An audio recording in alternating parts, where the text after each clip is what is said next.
Busa kining ato ang tanan nga mga pagpangabudlay, all the sacrifices, all the efforts, everything that we give for Him, we give for the church, we give for His glory, mga kaigsuunan. Usahay dili ma-appreciate sa mga tao, usahay dili matagad kita sa mga tao. Ang importante, nakita sa Ginoo ang tanan natong sakripisyo. Adunay Dios nga naa sa langit, nakita niya ang tanan natong mga paghago alang kaniya. Nakita niya ang tanan natong mga sakripisyo alang kaniya ug nalipay siya. If God already know, who else needs to know?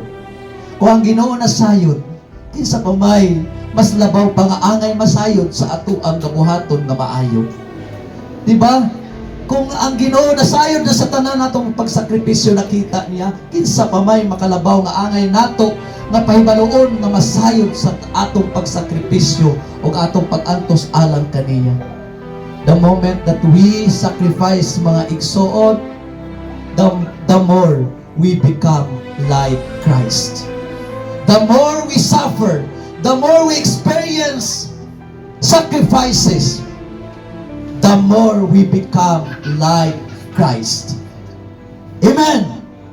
The more masinati nato ang kasakitan, the more mahisama kita sa ato ang Ginoo. The more masinati nato ang mga kalisdanan, the more parihas kita, mahisama kita sa ato ang Ginoong Hesukristo. O magakalipay siya, na kita mahisama kaniya. Kay siya man ang ato ang panig-ingnan.